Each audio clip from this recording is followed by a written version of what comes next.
มาทุกคนกินข้าวน้ำน้องเมฆกับมึงแม่ป้อนนะผัดกะเพราหมูจ้ากะเพราหมูบด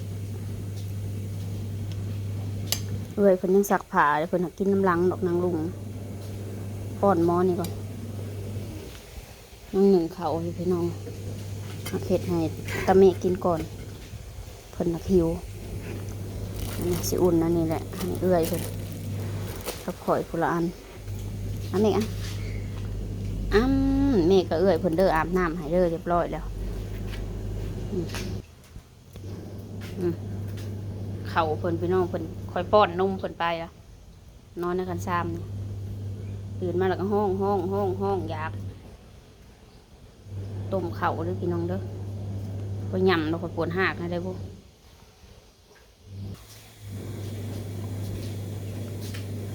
เขาน้องเมฆเขาเย็นเลยนะพี่น้องมันเลยอยากออกแข็งเย็นกินคือเก่า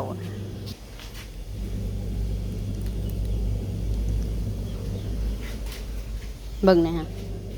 เมฆได้เห็ดนะพี่น้องนะแม่เอาแล้วมันอยู่ทางลุ่มนี่ดิบ่เห็นหมู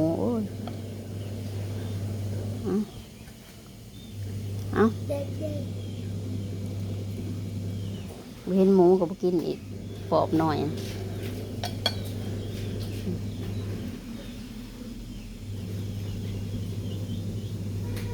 เล็งหลุด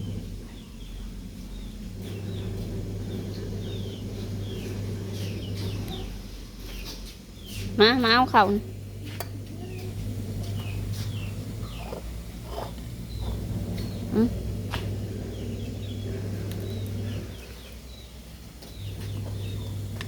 คนบ่นั่งกินดอกน้องย่างแล้วนี่แหละกินแล้วก็ย่างกินแล้วก็ย่างอย่าลิ้นนะเกิบหันทิม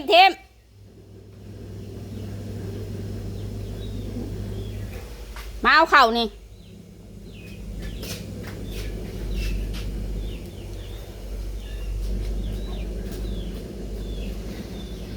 จานบักใหญ่เลยได้พี่น้องบริจานน้อยได้นี่เข่านี่มาเอาเข่ามาไวอ้ำมา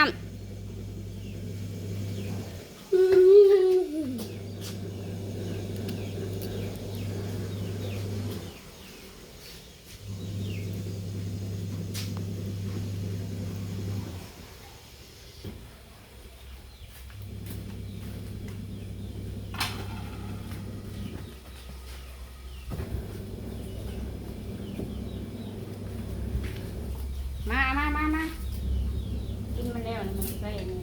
เหยียบไปทุลักอยู่กับเอื้อยเด้อเมฆเด้อเบิ่งตุ่นอยู่กับเอื้อยเด้อนี่อ้ำไวก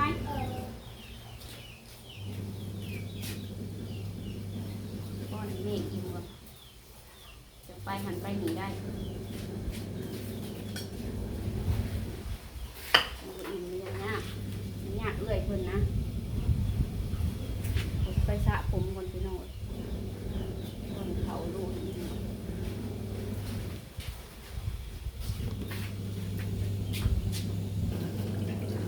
จะกินน้ำมึง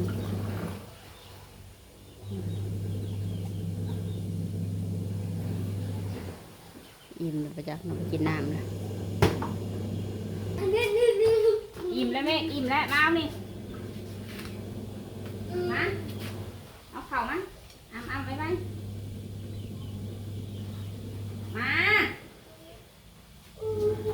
เอาเนี่ย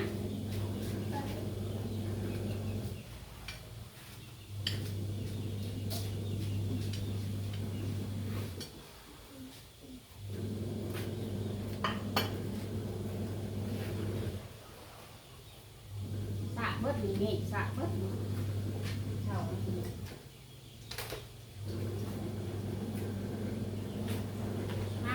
เขาอิ่มมะอิ่มจะมาต่อเลยมะเดี๋ยวจะไปสระผมไปเห็ดผมเลยนะคะย่างมาลุกขึ้น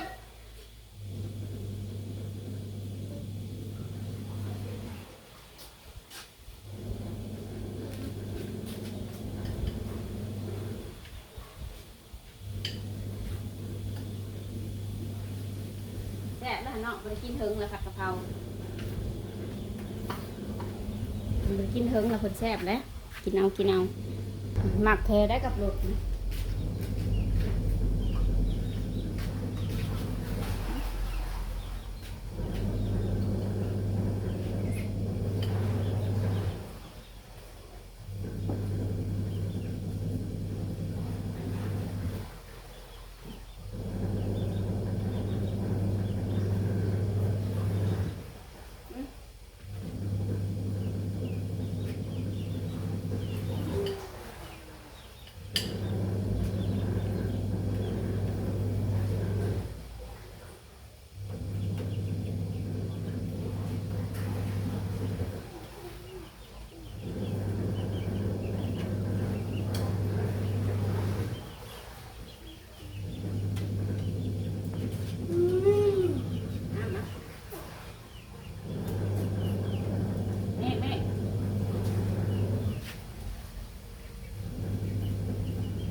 ลุงเอ้ย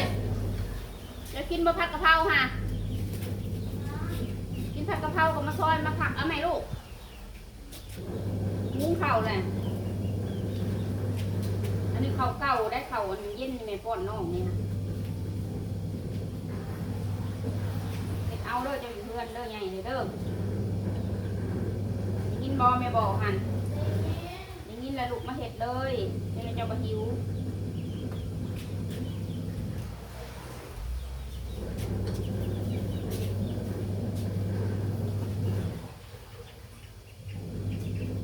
เขาไว้เลยนะกินข้าวเจ้าถ้าไม่กินข้าวเจ้ากับข้าวเหนียวเลยไม่หนึ่งลูกมาได้กระปุกมาเลยจะพัดเอาอ้ามะเน่เอาอ้ามอิ่มแล้วอิ่มแล้ว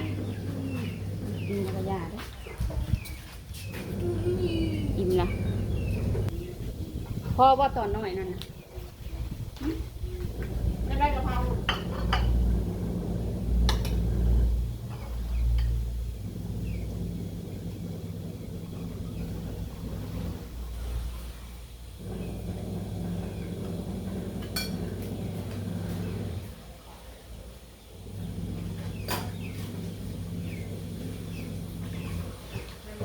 เอาไว้ก่อนก่อนจะซอยหมูเอาไปทอดหมูแดง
บ้านอยู่เพื่อนตะวันดูเด้อเบิ่งน้องดูน้องนี่เลยเด้อนี่แหละ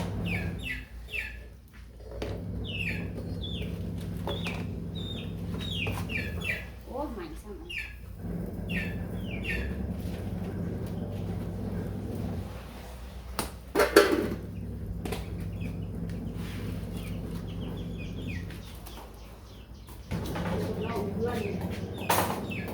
ไฟเดี๋ยวบอกนะเดี๋ยวไปได้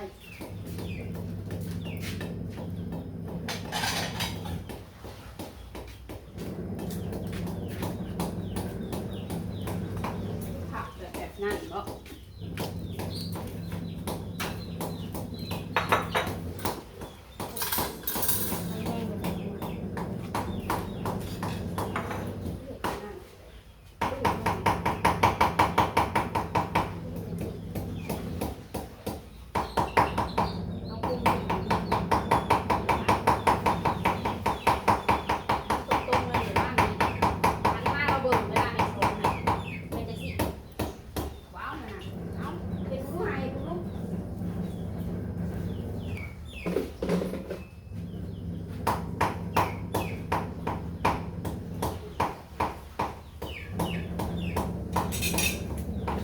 ปลาเต้นซาโคพี่น้องอุ่น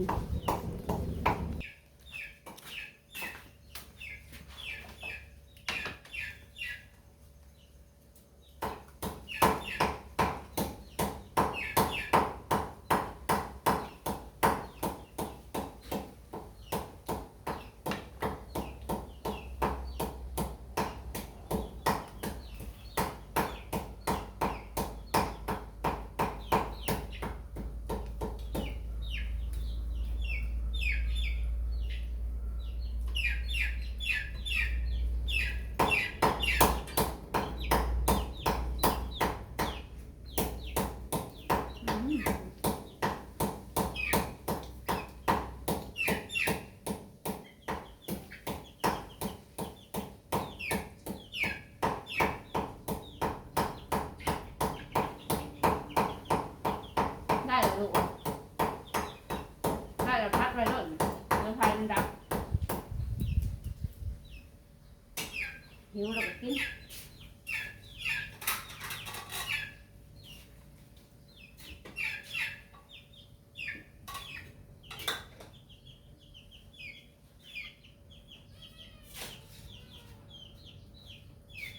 เด็กกระเทียมมา